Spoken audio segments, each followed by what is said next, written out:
ازيك يا صديقي؟ عامل ايه؟ كويس؟ طيب انا قلت اطمن عليك. بعد 15 حلقة من اللطافة والجمال والتميز انتهى مسلسل الهرشة السابعة. المسلسل اللي كنت متوقع انه يبقى حلو لكنه تخطى توقعاتي بكتير. المسلسل مش بس حلو، لا ده حلو جدا جدا. فجانا وانتوا نتكلم عن سبب التميز ده ونفصص مع بعض كل الحلقات. فيلا بينا نخش في التفاصيل.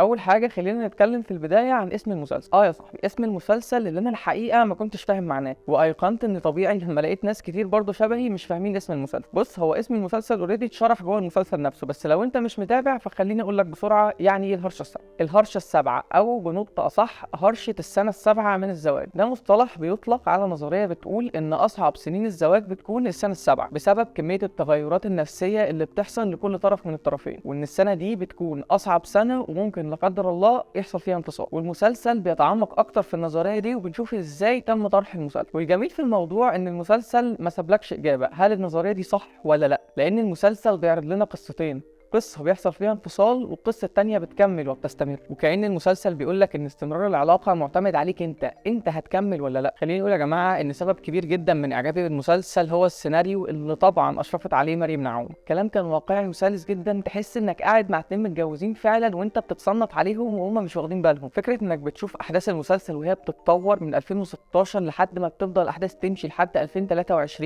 وبتشوف المشاكل اللي الشخصيات هتواجهها وازاي ده هيأثر على العلاقة بعد كده في المستقبل. كل ده كان عامل قوي جدا ان اكمل المسلسل لحد الاخر بدون لحظه ملل. كل ده كوم والقدره التمثيليه لابطالنا الاربعه محمد شاهين وامينه خليل وعلي قاسم واسماء جلال، ده كان كوم تاني.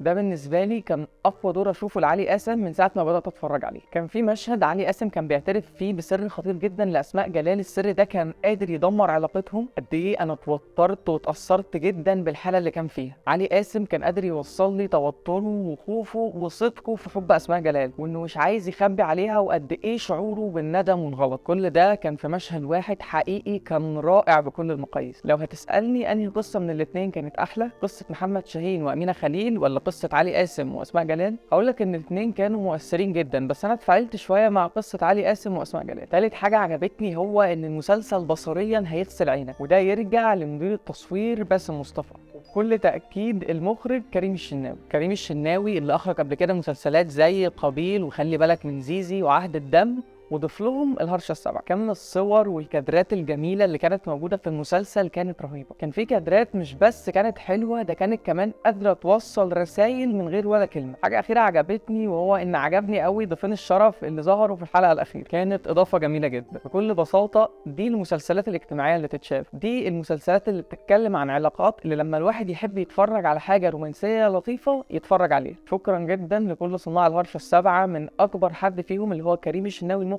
لحد اصغر عامل موجود في اللوكيشن. لو بتشوفنا من فيسبوك ما تنساش تعمل لايك وشير للفيديو وتعمل لايك للبيج، ولو بتشوفنا من يوتيوب ما تنساش تعمل لايك وكومنت للفيديو وتعمل سبسكرايب للشانل. وبس كده، سلام.